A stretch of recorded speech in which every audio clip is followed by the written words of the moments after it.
প্রথমেই আমার পরম আরাধ্য পতিত পাবন গুরুদেব অষ্টোত্তর শত শ্রী শ্রীমদ জয় পতাকা স্বামী গুরু মহারাজের চরণে শত শত প্রণাম জানিয়ে তার অহেতুকি কৃপাশীর্বাদ ভিক্ষা চাইছি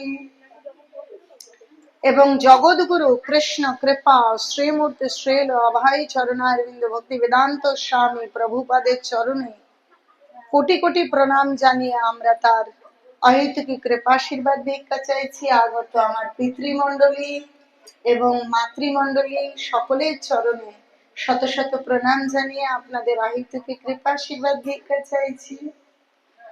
দেখুন, এই বাড়ির প্রভু মহাভাগ্যের উদয় হয়েছে। আমি জানি না তিনি কি কারণেই ভাগবত কথার আসর আজ বসিয়েছেন। তো যে কারণেই বসান না কেন, আজ তিনি ভাগবত কথার এত মধুময় ভাগবতী অনুষ্ঠানের আয়োজন করেছেন। অনেক কৃতজ্ঞ থাকবো আমরা তার প্রতি এবং জয়ধ্বনি এবং উলুধ্বনি দেব সেই পরিবার এবং পরিবার বর্গকে যারা কিনা সংসারে থেকে এত সুন্দর ভাগবতী অনুষ্ঠান আমাদেরকে উপহার দিয়েছে। তাই প্রথমেই আমার মায়েরা উলুধ্বনি এবং প্রভুরা জয়ধ্বনি।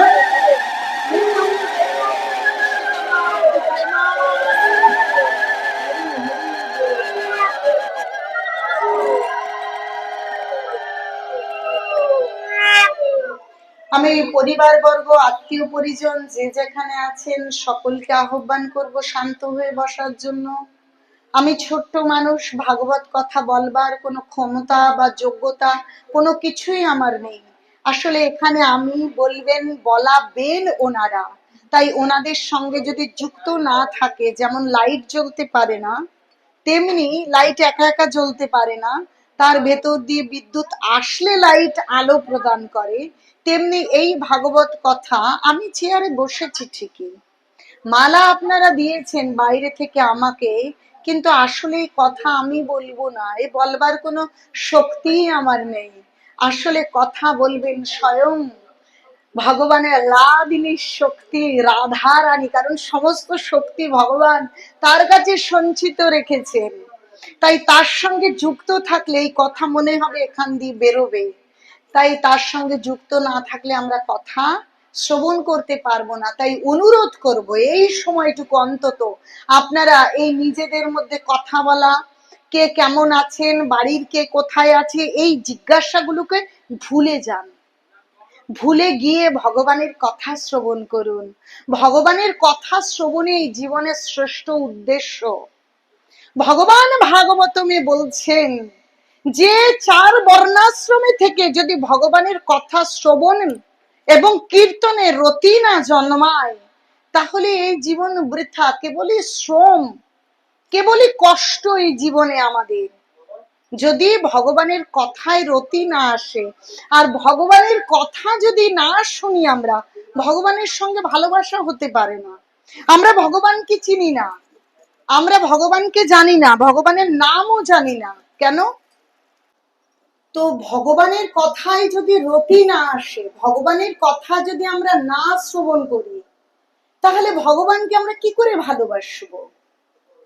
এই জগতে আমরা নারীরা পুরুষকে ভালোবাসছি, পুরুষরা নারীকে ভালোবাসছে, আর সেই ভালোবাসা আমাদের সর্বশ্রেষ্ঠ দুঃখের সাগরে নিমজ্জিত করছে।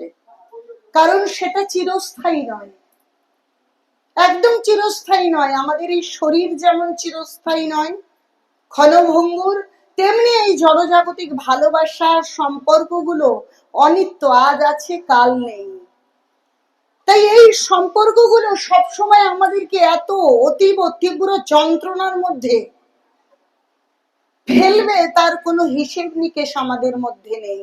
কিন্তু যদি আমরা ভগবানের সঙ্গে ভালোবাসার সম্বন্ধ তৈরি করি, এই জড় জগতের ভালোবাসা থাকুক না থাকুক,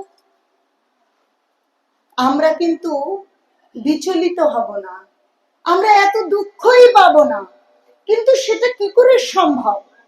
সবাই বলছে ভগবানের সঙ্গে সম্বন্ধ তৈরি করতে, কিন্তু কি করে তৈরি করব সেই ভালোবাসার সম্বন্ধ?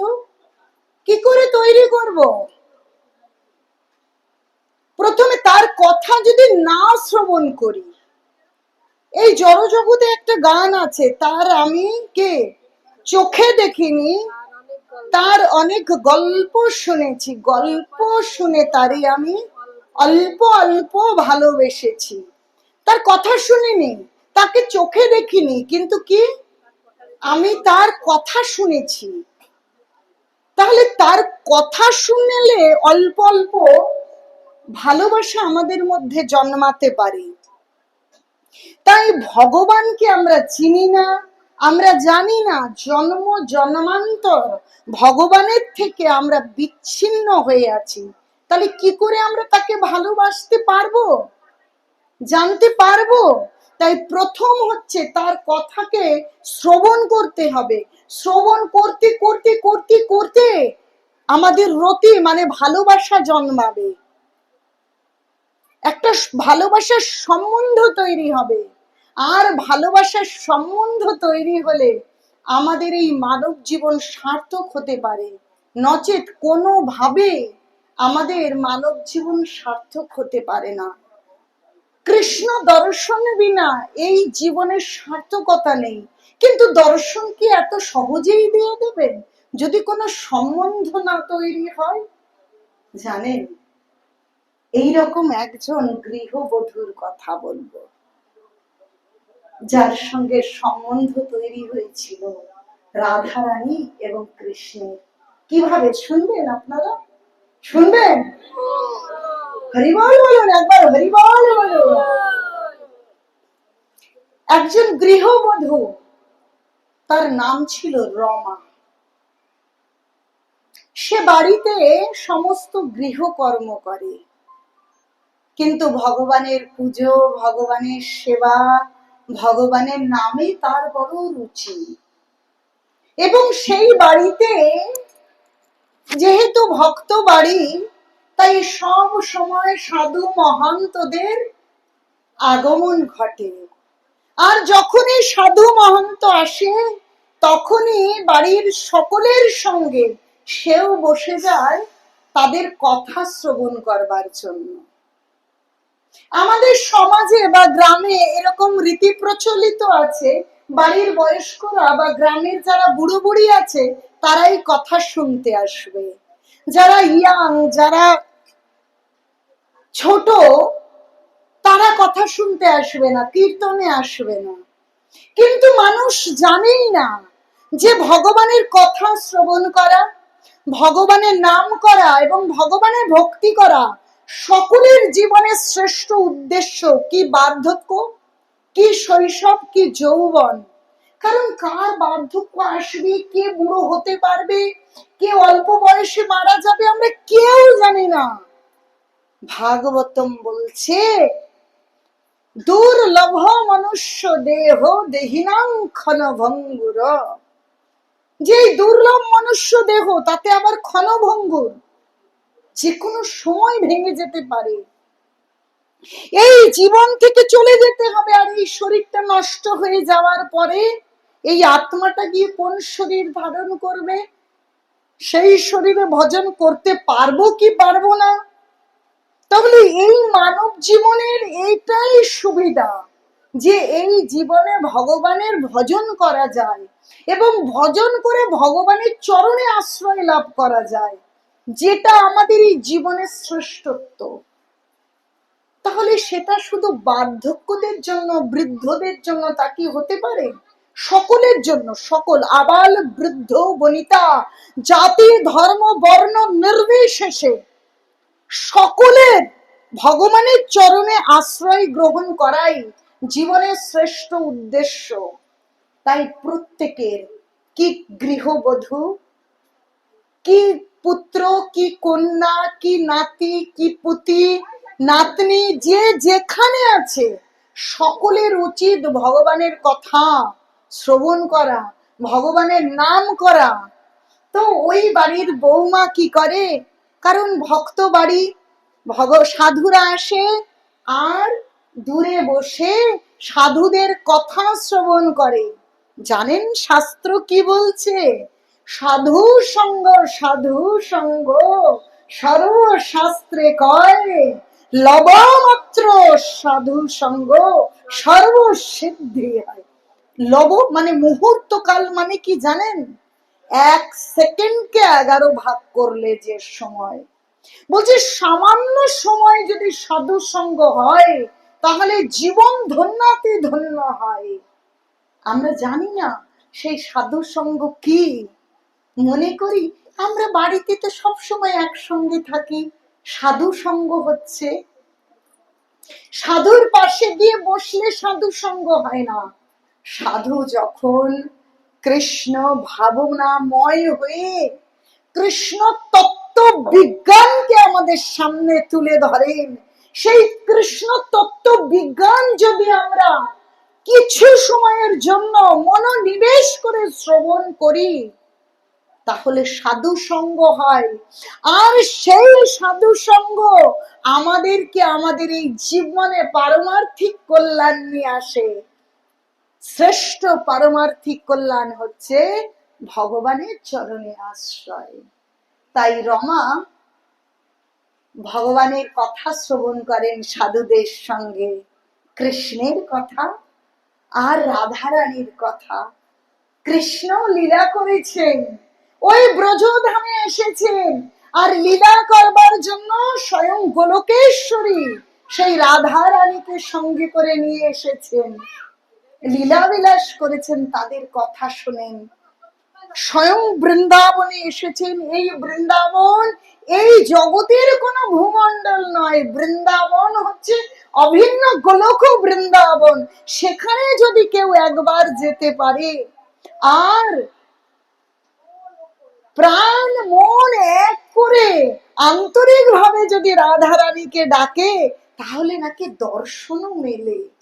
আর সেখানে রজ মানে সেখানের ধূলিকণা ও নাকি সাধারণ কোন ধূলিকণা নয়, তা হচ্ছে কি কি তা সেটা কৃপা অমৃত ভগবানের পদধূলি। বলছে বৃন্দাবনের এই জিনিস কখনো বদলায়নি, যে সেই পদধূলি ভগবানের পায়ের ধুলো আজও বৃন্দাবনে আছে। গিরি গোবর্ধন বদলায়নি, তা এখনো আছে। এখনো আছে যমুনা, এখনো আছে ভগবানের পায়ের সঙ্গে মিশ্রিত সেই পদরজ।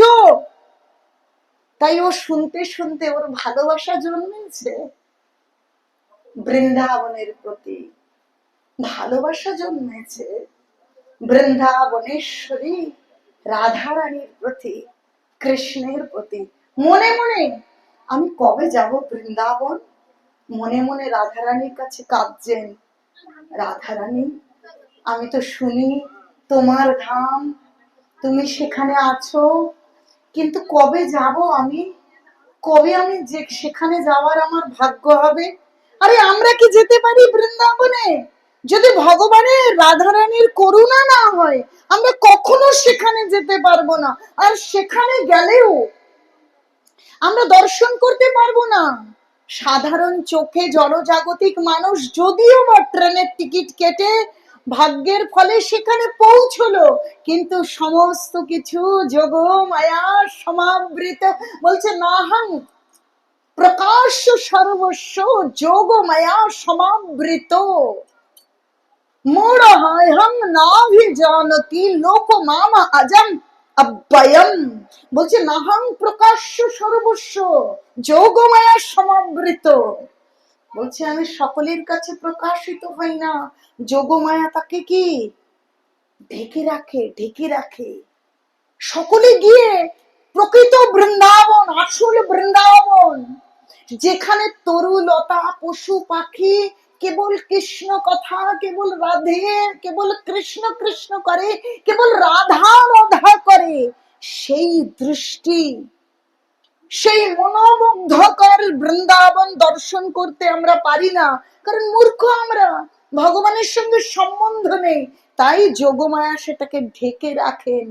কিন্তু যিনি কায় মন ও বাক্যে প্রার্থনা করেন রাধারানীর কাছে, সত্যি সত্যি রাধারানী, হে অনাদির আদি গোবিন্দ কৃষ্ণ, আমি তোমার ধাম বৃন্দাবনে যেতে চাই, তোমাকে দর্শন করতে চাই।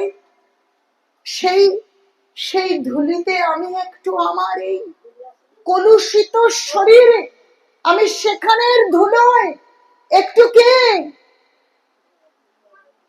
আমাকে নিমজ্জিত করতে চাই, আমাকে পবিত্র করতে চাই, যাতে আমি ভগবানের নাম করতে পারি। জানেন, একজন চোর বৃন্দাবনে গিয়েছিল, ভালো করে শুনুন। এখন সামনে দেখছে একজন জ্যোতিষ, তিনি আতশ কাচ দিয়ে সকলের হাত দেখছেন আর ভাগ্য গণনা করে দিচ্ছেন। তো চোর বলছে, তা আমি তো চোর, বৃন্দাবনে এসেছি সাধুদের জিনিস আমি চুরি করব, মন্দিরেরও চুরি করব। তো একটু দেখি কেমন জ্যোতিষ আসলে সত্যি বলতে পারে কিনা। এখন চোর যখন গেছে, তখন বলছে, দেখো তো আমার হাত।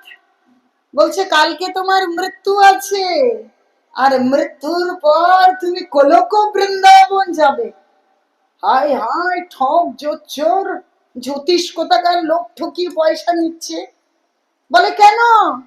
আরে আমি চোর, আমি কি করে গোলক বৃন্দাবন যাব, ভগবানের ধামে যাব? বলছে, সে আমি জানি না, কিন্তু তোমার যা দেখেছি আমি তাই বলেছি। এখন চোর ভন ভন করে বৃন্দাবনে ঘুরছে। কেমন হলো? আমি সারাটা জীবন চুরি করলাম, অপরের দ্রব্য হরণ করলাম, আমি নাকি ভগবানের ধামে চলে যাব? এ কি কথা? এটা কি কখনো সত্যি হতে পারে? হতে তো পারে না। বৃন্দাবনের অলিতে গলিতে গোল গোল করে ঘুরছে, আর সারাদিন ওটাই চিন্তা করছে, আমি কি করে গোলক বৃন্দাবন যাব? আমার পক্ষে কি করে সম্ভব সেই অনাদির আদি গোবিন্দ কৃষ্ণ রাধা রানী সেই বৃন্দাবন ধাম, গোলক ধাম যাওয়া?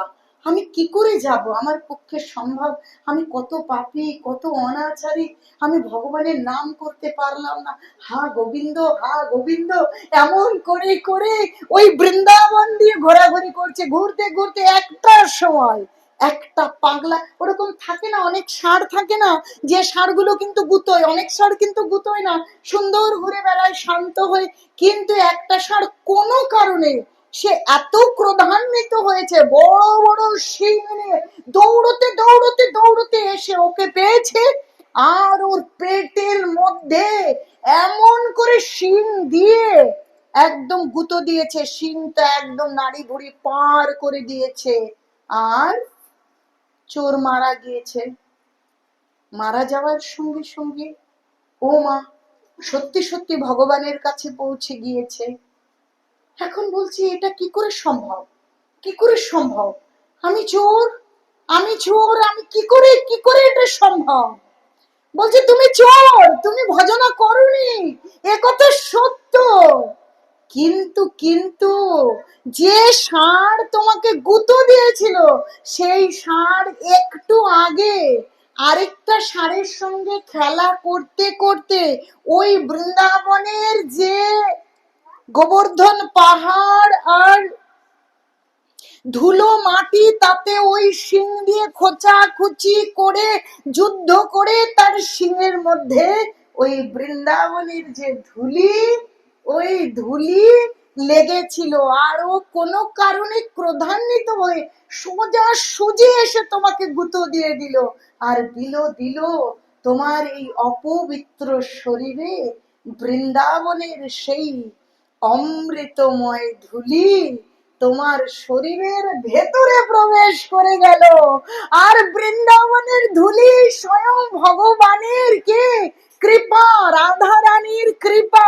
সেই কৃপা যখন তোমার শরীরের অভ্যন্তরে চলে এলো, তখন সমস্ত কিছু পবিত্র হয়ে গেল, তুমি গোলক ধাম চলে এলে। নিতাই গৌর প্রেমানন্দে, হরি হরি বল।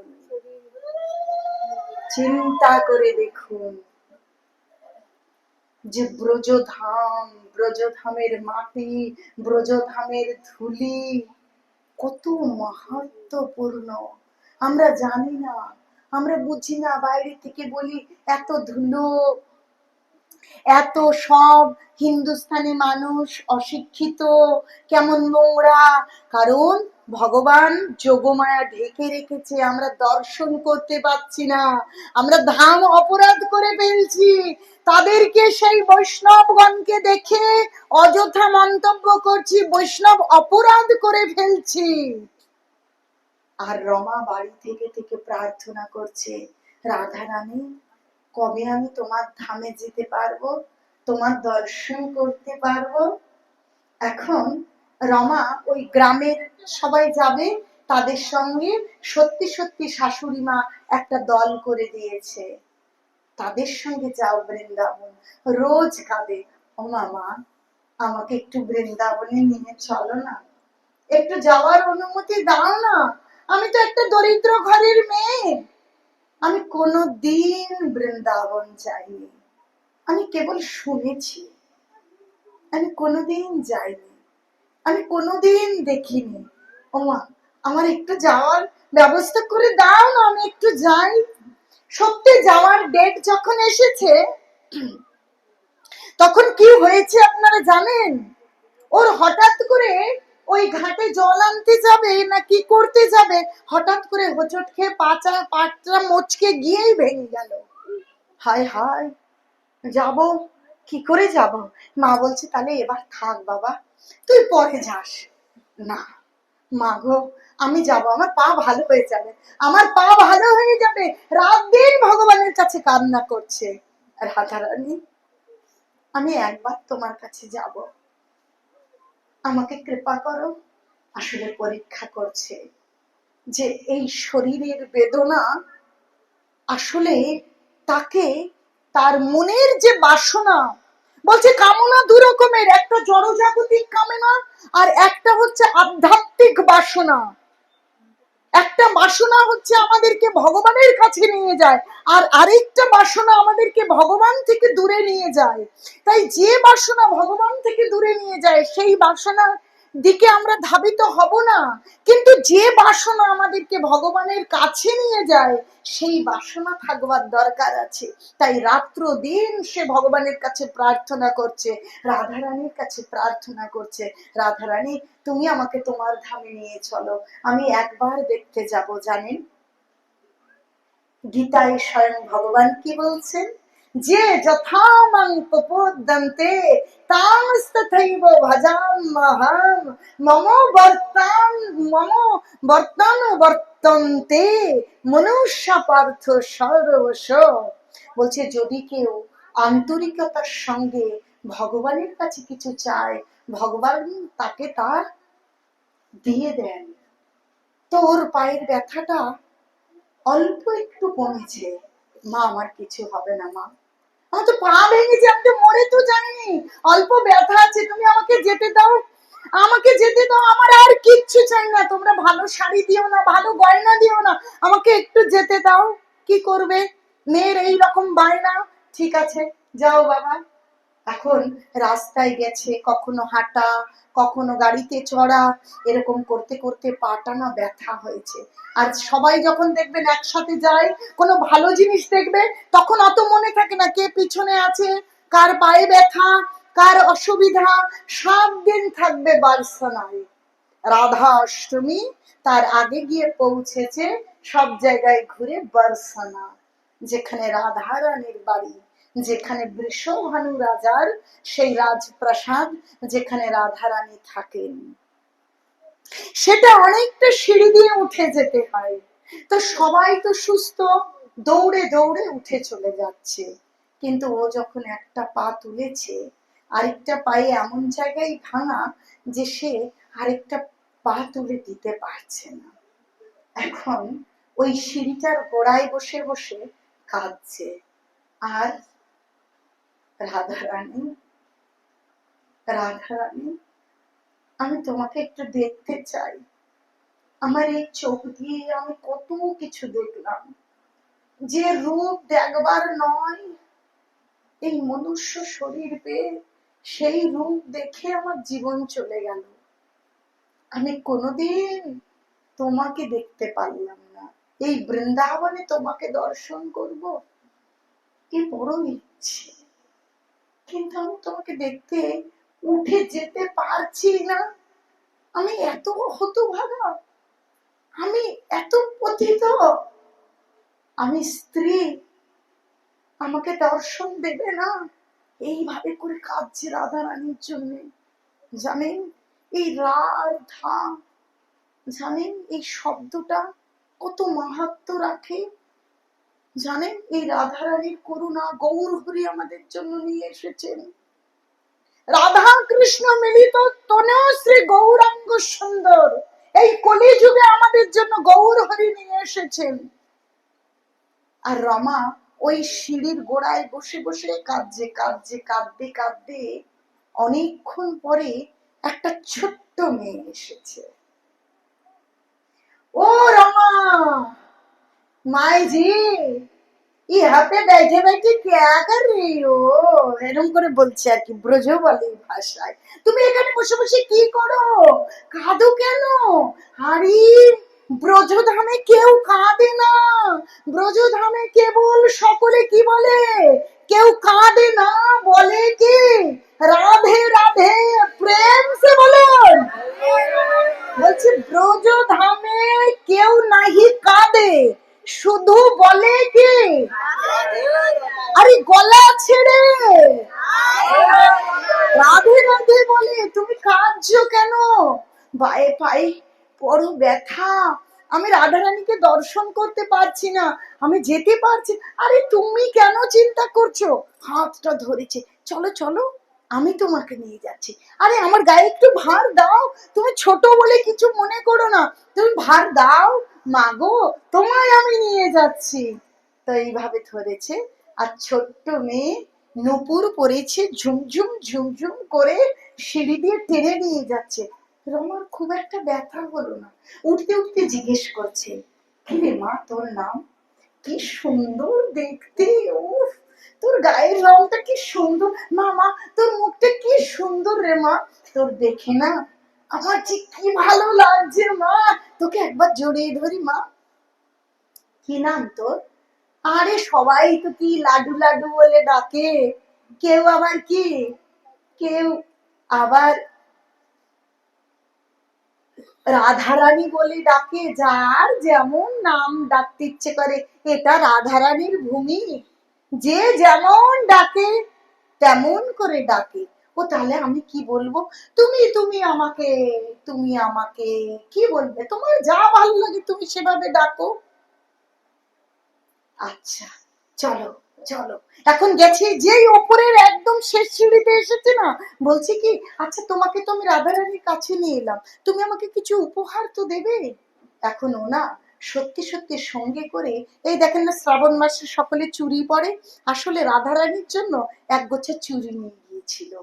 এখন যেহেতু রাধারানীর কাছে পৌঁছতে এই মেয়েটা তাকে সহযোগিতা করেছে, তাই বলছে কি দেব। এখন ও আর না করেনি, না না মা আছে আছে, আমার কাছে চুড়ি আছে, তুমি এই এই এই চুড়ি জোড়াই, এই চুড়িটাই তুমি নাও, এক গোছা, এই গোছা চুড়িটাই নাও। আচ্ছা আচ্ছা ঠিক আছে, যাও যাও দর্শন করো।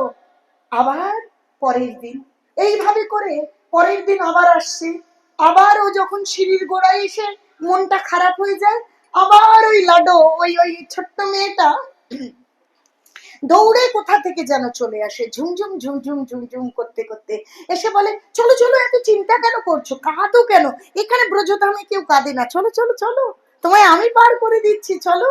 আচ্ছা আজ তুমি আমার জন্য কি নিয়ে এসেছো? সুন্দর একদম কাঁচ দিয়ে সাজানো বিন্দি নিয়ে এসেছি, নাও। বলছে উফ, তোমার উপহারগুলো খুব ভালো লাগছে আমার। এখন ও বুঝে গেছে এই মেয়েটা দৌড়ে আসে আর উপহার চায়, তাই ওর জন্য ভালো ভালো উপহার কিনে নিয়ে আসছে। আচ্ছা তুমি আমার জন্য ভালো ভালো উপহার নিয়ে আসবে কিন্তু। এখন পরের দিন আরো ওর জন্য সুন্দর গোপী ড্রেস, ঘাগরা, ঘাগরা নিয়ে এসেছে। এখন বলছে শোনো, সব তো আমার জন্য নিয়ে আসলে, আমার সখা আছে তার জন্য কিছু নিয়ে এসো, আমারও বন্ধু আছে। ও তাই, তোমার বন্ধুরা লাগবে তো?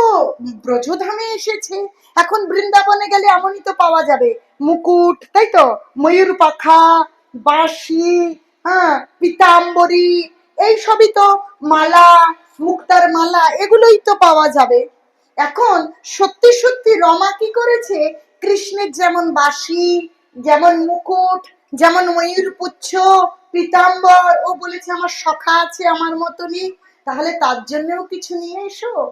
7 দিন হয়ে গেছে, 7 দিনের আগের দিন নিয়ে আসতে বলেছে, তো ওই ঘাগরা নিয়ে এসেছে, ওর সখার জন্য ওগুলোও কিনে এনেছে। রমা সম্ভ্রান্ত বাড়ির বউ, তাই ওই সব নিয়ে এসে এখন ও বলেছে, পার করে দিয়েছে, একদম উপরে যখন উঠেছে তখন রমা তাকে ওই সব কিছু উপহার দিয়েছে। পরের দিন রাধা অষ্টমী, শেষ দিন, রাধাষ্টমীর দিন থেকে রমা বাড়িতে চলে আসবে। এইবার রমা যখন শেষ দিন এসেছে, লাডো লাডো, মা, মা আমার, কোথায় গেলে, কোথায় গেলে খুঁজছে, এই গলি ওই গলি খুঁজছে, কিন্তু আর কারও দেখা নেই, দেখা নেই, দেখা নেই। এখন এই 7 দিন যে ওকে পার করে দিয়েছে, বাড়ি থেকে এসেছিল, কিন্তু 7 দিন ওর হাত ধরে সিঁড়িটা পার হয়েছে, তাই পায়ে আর কোনো ব্যথা অনেকটা কমে গিয়েছে। কিন্তু ওর জন্য মন খারাপ লাগছে, প্রত্যেক দিন এমন আসে, আমাকে হাত ধরে পার করে দেয়, আজকে কেন আসছে না। এদিক ওদিক খুঁজতে খুঁজতে যখন দেখছে আর আসছে না, তখন মনটা খারাপ করে আস্তে আস্তে আস্তে আস্তে আস্তে আস্তে সিঁড়ি দিয়ে আস্তে আস্তে করে উঠেছে, কিন্তু উঠে গিয়ে মন খারাপ করে বসে আছে। কালকে বলেছিল যে আজকে আমার ঘাগরাটা আমি চুড়ি দিয়েছি, বিন্দি দিয়েছি, কত কি সাজার জিনিস দিলাম, একদিনও মেয়েটা পড়লো না। বলল কি, আমার সখার জন্য দাও, কালকে একবারে পড়বো। এমন করে ফাঁকি দিল। আজই আমার শেষ দিন, আজ দর্শন করে আমি বাড়ি ফিরে যাব, কিন্তু ও তো পড়লো না, আমার কাছে এলো না। আমি কত ভালোবেসে রাধারানীর জন্য নিয়ে এলাম, কিন্তু ওই মেয়েটার দয়া দেখে আমি ওকে দিয়ে দিলাম। হায় রাধারানী, আমি তোমাকে দিতেও পারলাম না, কিন্তু মেয়েটা একবার পরে আমার সামনেও এলো না। ওই আমার তো কোনো মেয়ে নেই, আমার সামনে যদি এসে একটু পড়তো, একটু ঝুমঝুম ঝুমঝুম করে আমার পাশ দিয়ে একটু ঘুরে বেড়াতো, আমার কত ভালো লাগতো যে তোমার ধামে এসে আমি নিঃসন্তান একটা মেয়ে আজ সন্তান পেয়ে গেলাম, অন্তত দেখে তো যেতাম। এইভাবে মন খারাপ করে পড়ে আছে, বসে আছে। থাকতে থাকতে সবাই চলে যাচ্ছে, এখন মন্দিরের অনেক পূজারী আর ভিড় ভাট্টা, কতক্ষণ ওখানে বসে থাকবে, চলে তো যেতেই হবে। সবাই বলছে এই রমা চলো, তাড়াতাড়ি দর্শন করো, আমাদের দর্শন করবার পর আমাদেরকে তো চলে যেতে হবে, তাই তো চলে তো যেতেই হবে। তাই মন খারাপ করে ছলো ছলো চোখে সত্যি সত্যি রাধারানীকে দর্শন করতে গেছে। যখন তাকাবে কি তাকাবে না, মনটা খারাপ, একটু একটু করে যখন রাধারানীর পায়ের দিক থেকে, আসলে ভগবানকে দর্শন করবার নিয়ম হচ্ছে প্রথমে চরণ, চরণ দেখতে দেখতে দেখতে দেখতে তারপরে মুখমণ্ডল। যখন চরণের দিকে তাকিয়েছে, আরে এই নূপুরটা তো চেনা চেনা লাগে, আরে নূপুরের উপরে ঘাগরা, এই গোপী ড্রেস, ঘাগরা, আরে ঘাগরা, পীতাম্বর, ওমা দেখতে দেখতে দেখছে কোমর বিছা, তার ওড়গিনি এবং তার বিন্ধি, তার ওড়না, সমস্ত কিছু। আর কৃষ্ণ পাশে, কৃষ্ণের পীতাম্বর, তার কুণ্ডল, তার ময়ূর পুচ্ছ, তার মুকুট, এমনকি বংশী। এ কি দেখছি আমি, এ কি দেখছি, কাঁদছে আর কাঁদছে, হায় হায়। আমি বুঝতে পারিনি, আমি বুঝতে পারিনি, আমার লাঠো, আমার লাঠো, আমার জড়জাগতিক চক্ষু। গোসাই যে, গোসাই যে, এই বস্ত্র আপনি কোথায় পেলেন, কোথায় পেলেন, আজকে রাধারানীকে এগুলো দিয়ে সাজালেন, শৃঙ্গার করলেন, এগুলো কোথায় পেলেন। বলছে আজ তো রাধারানী স্বয়ং তার আভূষণ অলংকার চয়ন করেছে। আজকে যখন আমি সকালে শৃঙ্গার করব, তখন সামনে দেখছি সেই রেকাবিতে যে যে পাত্রে ভগবানের বাসনটা সাজানো, অলংকার বস্ত্র সাজানো থাকে, সেখানে আমি নিয়ে আসার আগে থেকেই দেখছি একটা সুন্দর করে সাজানো রয়েছে। আমি যখন শৃঙ্গার করতে আসলাম, তখন বুঝলাম যে রাধারানী আজকে আমার পছন্দ অনুযায়ী কিছুই পরবেন না, আজ তার মনের পছন্দ অনুযায়ী পরবেন, তার প্রিয় কোনো বস্ত্র আভূষণ অলংকার পরবেন। তাই আজ আমি এটা পরিয়ে দিয়েছি মাগো। আর কিছু বললেন না রমা, শুধু আনন্দের কান্না কাঁদলেন। জানেন, কান্নাও অনেক রকম হয়। জড়জাগতিক দুঃখে মানুষ কাঁদে, ভগবানকে স্মরণ করে কাঁদে, অনুশোচনায় কাঁদে। ও কৃষ্ণ, আমার এই জীবন জড়জাগতিক কলুষতায় দিনের পর দিন, সপ্তাহ, মাস, বছর চলে যাচ্ছে, আমি তোমার ভজনা করতে পারছি না। হে দয়াল, এত বুঝতে পারছি কিন্তু শুনছি না যে আমার সময় অপচয় হয়ে যাচ্ছে, আমি তোমার ভজনা করতে পারছি। আক্ষেপ অনুরাগ হচ্ছে, অনুশোচনা হচ্ছে, আর এই অনুশোচনা স্তর পার করে তখন ভগবানের জন্য মহাজনেরা কাঁদেন। আর সেই কান্না একজন স্ত্রী হওয়া সত্ত্বেও আজ রমা কাঁদছে। রমা পেলেন দর্শন রাধারানীর, চরণ পেলেন রাধারানীর, মনের আনন্দে তিনি ওই সিঁড়ির ওইখানেই বসে রইলেন। যখন সবাই বাড়ি যাবে, ও রমা, চলো চলো বাড়ি চলো। কোথায় বাড়ি আমার? কোথাও আমার বাড়ি নেই। আমার বাড়ি এখানে, আমার মেয়ে এখানে, এখানেই আমার সবকিছু। আমি আমি আমার বাড়ি অন্য কোথাও নেই। জানেন, মাত্র 19-20 সেই বয়সে রমা ওইখানে গেলেন, কিন্তু রাধারানীকে এইভাবে দর্শন করাবার পর তিনি প্রত্যেক দিন ওই সিঁড়ি, ওই বারসানার গলি রাস্তা, লাডো, ও লাডো, ও রাধে, কোথায় তুই মা? একবার আয় না মা, আমার এখন শুধু পায়ে ব্যথা না, আমি এখন বুড়ো হয়ে গেছি, উঠতে পারি না মা, কোথায়? শুধু গলি দিয়ে খোঁজে আর ডাকে, এই বুঝি এলো।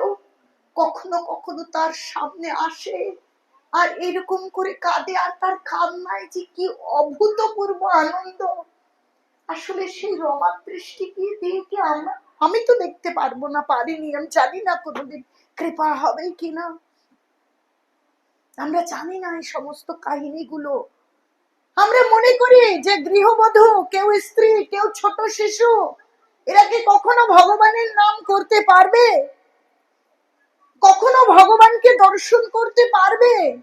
দেখুন, সেই রমা পেল আজ গৃহে থেকে, সে দর্শন পেয়ে গেছে, সে ওইখানে দর্শন পেয়ে গেছে রাধারানীর।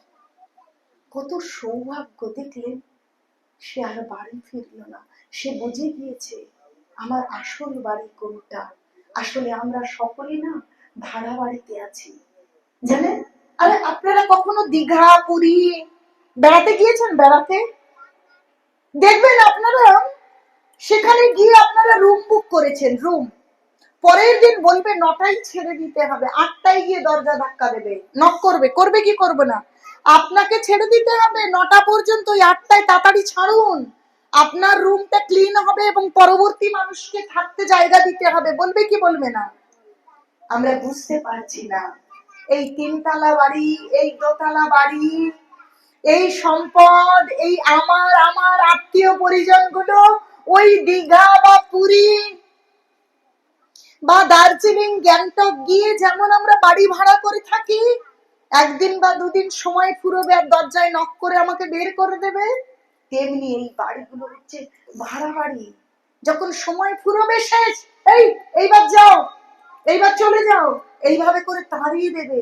আসল বাড়ি, প্রকৃত বাড়ি এইভাবে আজ এই বাড়ি কাল ও বাড়ি, যেমন আছে না যাদের নিজের বাড়ি নেই তারা এই গ্রামে কদিন 2 বছর ভাড়া থাকে, কি থাকে তো ওই গ্রামে 2 বছর থাকে, ওখানে 2 বছর, বলে না আমরা ওখানে ওই ওই পাড়ায় তো 2 বছর ছিলাম, এখন এই পাড়ায় উঠে এসেছি, আর আমরা আর ওখানে থাকি না, এরকম বলে না যারা ভাড়াটিয়া থাকে।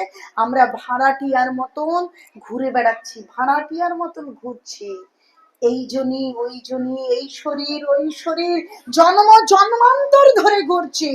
বলছে স্থাবর লক্ষ্য বিংশতি জলজা লব নব লক্ষানি ক্রিময়া রুদ্র সংখ্যাতা পক্ষিণাম 10 লক্ষকম 30 লক্ষানি পশু বর্ষ 4 লক্ষানি মানুষা।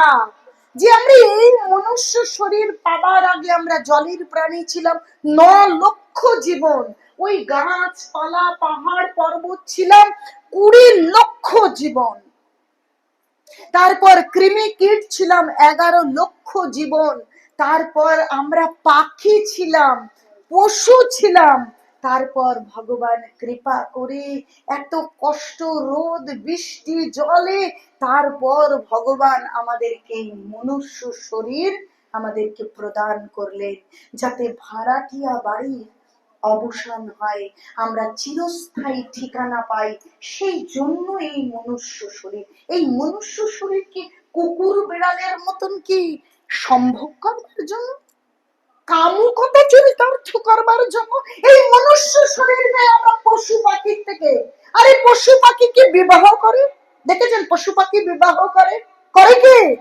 তাদের যখন যেখানে যৌন উন্মাদনা আসে সেখানে তারা মিলিত হয়, কোন শৃঙ্খলা নেই, তারা মিলিত হয়। আমরা মানুষ, আমাদের বিবাহ হয়, অগ্নিকে সাক্ষী করা হয়, 7 ফেরে নি আমরা, মন্ত্র পড়ে, আমরা বৈদিক কর্ম করি, বৈদিক সুন্দর সংস্কার অনুষ্ঠান করে শৃঙ্খলিত জীবনে আসি, যাতে গৃহস্থ জীবনে এসে বিবাহ করে কৃষ্ণ ভজনা করে আমরা ভগবত ধামে চলে যেতে পারি।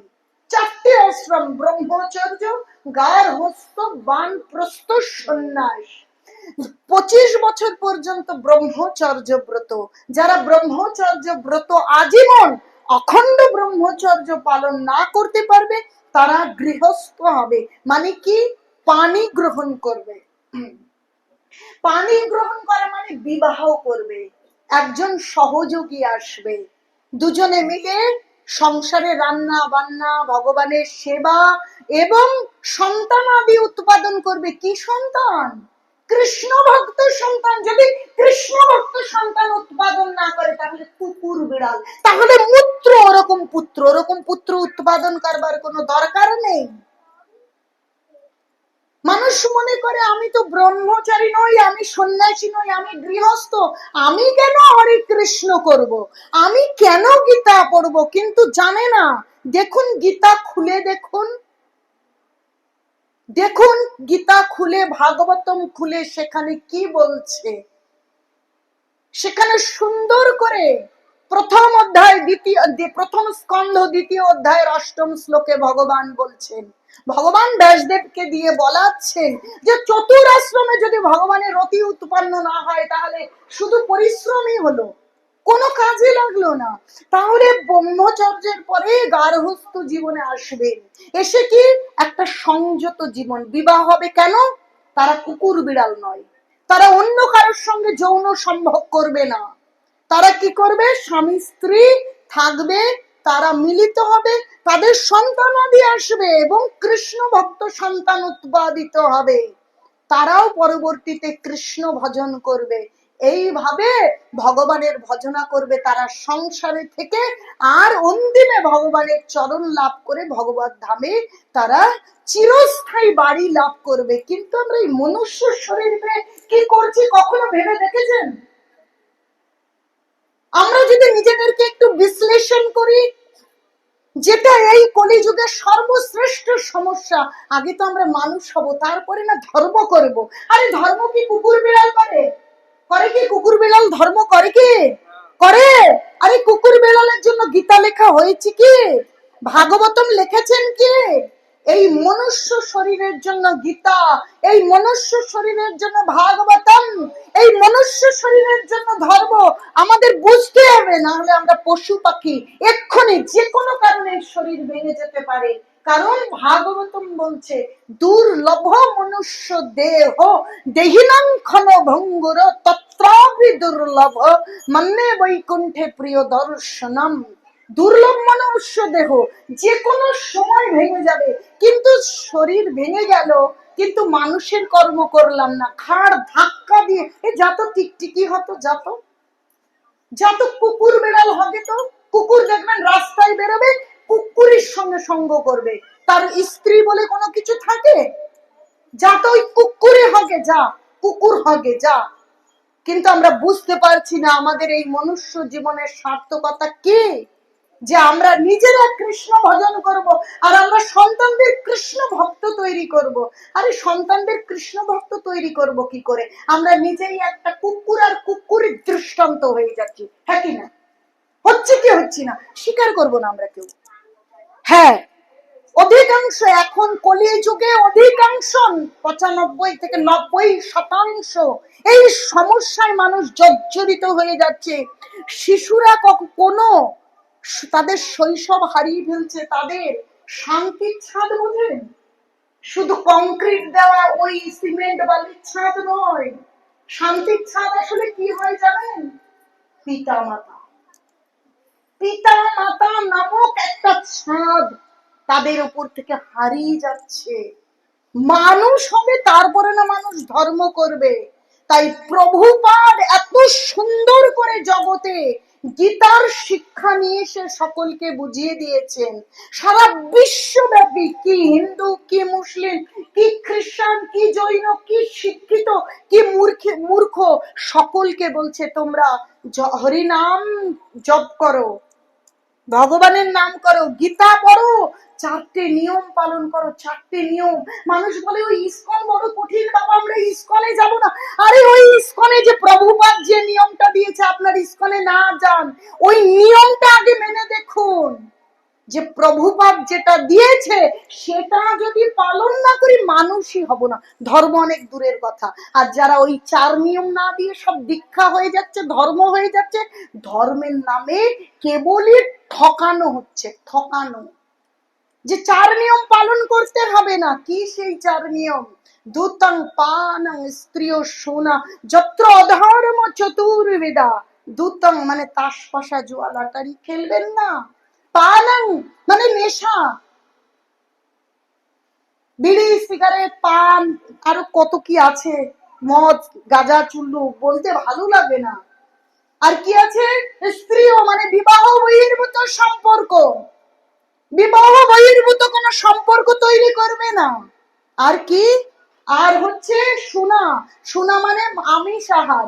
দেখুন আমিষ আহারটা 4 নম্বরে রয়েছে, কিন্তু আগে ও বাবা বাপ ঠাকুরদার আমল থেকে খেয়ে এসছি, এরা কেবল খাওয়া নিয়ে টানাটানি করছে। আরে খাওয়াটা তো সবার শেষে রয়েছে, আগে প্রথম গুলো একটা একটা করে বেরোনোর চেষ্টা করতে হবে, নচেত আমরা প্রকৃত মানুষই থাকবো না।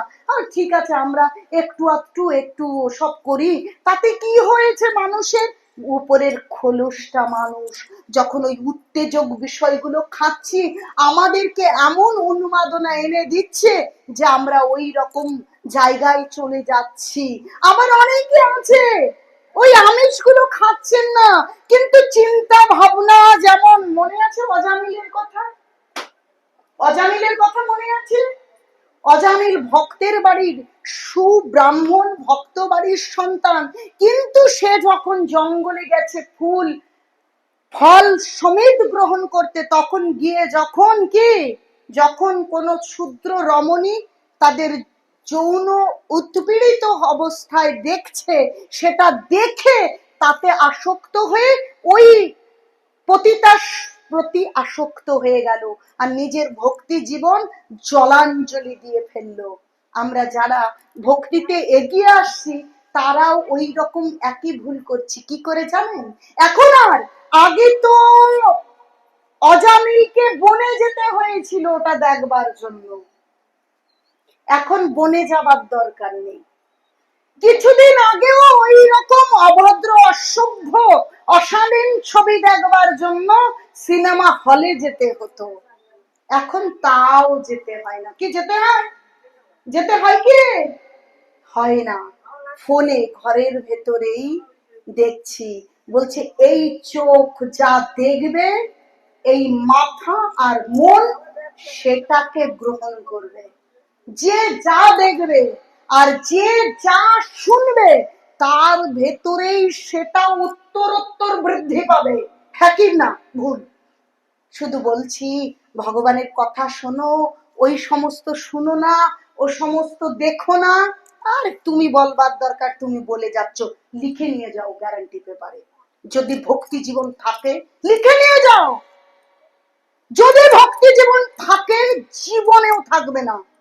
আমাদের অনেকেরই, আমার সকলের অনেক খারাপ থাকতে পারে, কারণ কলিযুগে খারাপ অবশ্যম্ভাবী। প্রায় অল্প আয়ুষ্য সভ্য কলস্মিন যুগে জনা মন্দস্যু মন্দ মতয়া মন্দ ভাগ্য হি উপদ্রুতা। এখানে কলুষতা থাকবে, মন্দ বুদ্ধি, মন্দ চিন্তা থাকবে, কিন্তু যদি আমরা হায় রে এত খারাপ না, হা কৃষ্ণ কি করে এই খারাপ থেকে উঠে আসব, কি করে আমি ভালো হব, কি করে এগোবো, তখন যদি আমরা ভক্ত বৈষ্ণব মহাজনদের কথা শুনতে থাকি আর ভগবানের রূপ দর্শন করতে থাকি, বৈষ্ণবকে দর্শন করতে থাকি। যখন বৈষ্ণবের কথা শুনবো, ওই একই ফোনে আমরা বৈষ্ণবের কথা শুনবো, তাহলে ওই একই ফোনে আমরা কাকে দেখতে পারি? কি বৈষ্ণব দর্শন ঘটে কি ঘটে না? যদি সেখানে অশালীন বিষয় দর্শন করে আমাদের ভেতরে অশালীন বিষয় এসে আমাদের পরিবার, আমাদের সমাজ, আমাদের পুত্র সন্তান সমস্ত কিছু নষ্ট হয়ে যেতে পারে। আর ওই একই ফোনে দর্শনের ফল ওভাবে লাভ হতে পারে যদি আমরা সেখানে মহান বৈষ্ণবদের যদি দর্শন করি, তারা ভগবানের কথা বলছে, কে দর্শনে পবিত্র করো এই তোমার গুণ, তাই তো? দর্শনে পবিত্র করো এই তোমার গুণ, তোমার হৃদয়ে সদা গোবিন্দ বিশ্রাম। গোবিন্দ কহে নাম বৈষ্ণব পরাণ। গোবিন্দ কহে নাম বৈষ্ণব পরাণ। প্রতি জন্মে করি আশা চরণের ধূলি, এই অধমে করব দয়া আপনার বলি। এই অধমে করব দয়া আপনার বলি। হরে কৃষ্ণ কৃষ্ণ কৃষ্ণ হরে হরে, হরে রাম রাম রাম হরে হরে। জয় বৈষ্ণব ঠাকুর, জয় বৈষ্ণব ঠাকুর, বৈষ্ণব ঠাকুর জয় জয় জয়। Thank you.